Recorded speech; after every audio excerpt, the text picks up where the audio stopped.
los meteorólogos avisan de la posibilidad de la llegada a la península ibérica de una masa de aire frío, procedente del Ártico, aunque de momento no hay certeza de que vaya a ocurrir. ¿Hay motivos para la alarma? Antes de empezar, por favor, denle me gusta, suscríbanse y activen la campanita. A continuación, todos mienten. El peor desastre de América del Norte está a punto de ocurrir. Sin embargo, en las próximas semanas podríamos vivir un episodio de frío intenso si, como han advertido los meteorólogos, se produce la denominada rotura del vórtice polar.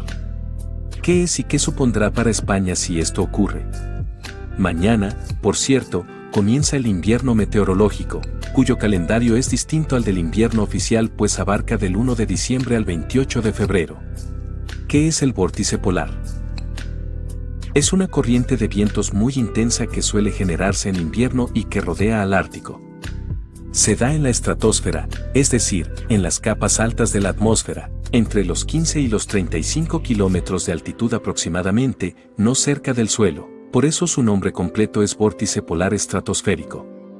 En muchas ocasiones esos vientos son especialmente intensos. El aire frío se queda confinado en esas latitudes árticas y cuando esto sucede, los inviernos son fríos en el Ártico y más templados en el resto del hemisferio norte, explica Rubén del Campo. Hay vórtice polar tanto en el norte como en el sur, también se da alrededor de la Antártida, cuando es invierno en el hemisferio sur y suele ser mucho más intenso que en el norte. Por eso allí está tan marcado el agujero de ozono, porque no hay intercambio de aire. Es como si tuviéramos un vallado y el aire frío quedara confinado y no pudiera salir, compara el portavoz de AEMET. Por su parte, Mar Gómez recuerda que los vórtices polares no son algo nuevo. Es una característica meteorológica que siempre ha estado presente aunque se hayan popularizado recientemente. El término vórtex, por cierto, se refiere al flujo de aire en sentido contrario a las agujas del reloj que ayuda a mantener el aire más frío, cerca de los polos. Muchas veces durante el invierno en el hemisferio norte, el vórtice polar se expandirá, enviando aire frío hacia el sur con la corriente de chorro. Esto ocurre con bastante regularidad durante el invierno y a menudo se asocia con grandes brotes de aire ártico en los Estados Unidos. ¿Qué tiene que pasar para que haya rotura del vórtice polar?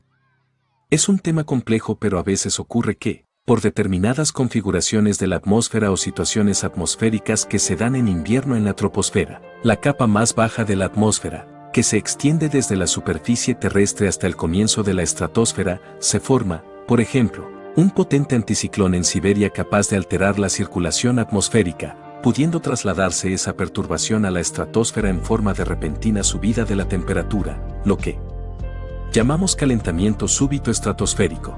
En cuestión de horas o días sube la temperatura 30 o 40 grados. Y cuando esto ocurre, el vórtice polar se desestabiliza, incluso puede cambiar de dirección de giro, normalmente lo hace en el sentido contrario de las agujas del reloj, o puede llegar a romperse. Es decir, ese cinturón de aire alrededor del Ártico deja de existir como tal y puede haber una fuga de frío hacia latitudes más bajas, explica Del Campo. Si se produce esa fuga, el aire muy frío puede llegar a cualquier zona del hemisferio norte, a Europa, a Rusia, cerca de China, a América del Norte o al Atlántico, pero no es posible decir dónde se va a producir.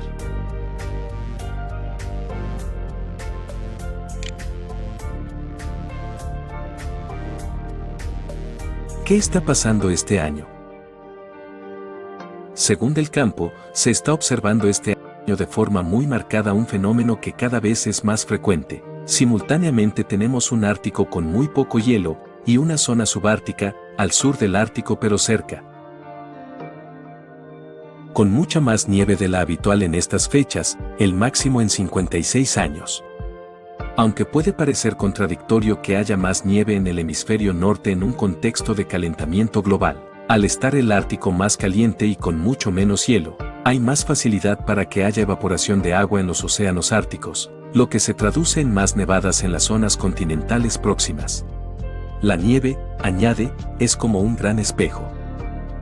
El calor escapa de las zonas nevadas mucho más rápido que en las zonas donde no ha nevado, y al enfriarse tan rápido y con tanta intensidad se forma un anticiclón que crea una serie de perturbaciones en la troposfera, que son las que se pueden propagar a la estratosfera y causar la rotura del vórtice polar.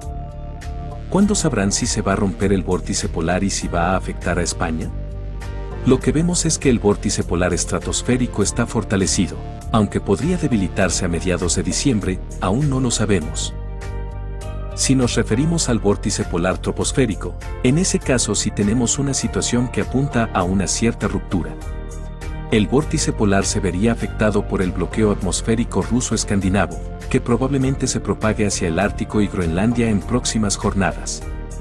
Esto provocaría la desorganización de la circulación atmosférica, con aire frío descolgándose hacia latitudes inferiores, explica Gómez.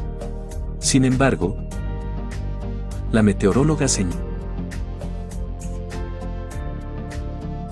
que, aunque vemos esa ruptura en la parte más baja, de momento no podemos saber su magnitud y consecuencias, y tampoco si en caso de producirse, ese desalojo de aire frío afectaría a España o incluso a gran parte de Europa. Tenemos que seguir la evolución atmosférica en los próximos días. Con respecto a la posible rotura del vórtice polar, Rubén del Campo admite que es prácticamente imposible saber si eso se traduciría en una ola de frío en Europa que afecte a España, ya que el tiempo en nuestro país está condicionado por múltiples factores. ¿Ocurre todos los años la rotura del vórtice polar? No pasa todos los inviernos, pero es relativamente frecuente, así que si ocurriera este invierno no sería algo insólito. Se estima que, en promedio, una vez cada 2 inviernos tiene lugar una rotura del vórtice polar estratosférico, pero esto varía de una década a otra. En la década de los 90 no hubo tantas, en la primera década del siglo XX aumentaron y en la década de 2010 se estabilizaron, detalla el meteorólogo de AEMET. ¿Hay posibilidades de sufrir otra Filomena? Mar Gómez considera que, de momento no hay a la vista perspectivas de que pueda haber otra gran nevada comparable a Filomena. Tendrían que confluir una serie de factores que, de ocurrir, necesitan de un análisis meteorológico cercano en el tiempo. Lo que tenemos ahora mismo claro es que llegarán borrascas y lluvias, afirma. Bueno, eso ha sido todo. Denle me gusta, compartan, comenten, suscríbanse y activen la campanita. Chao.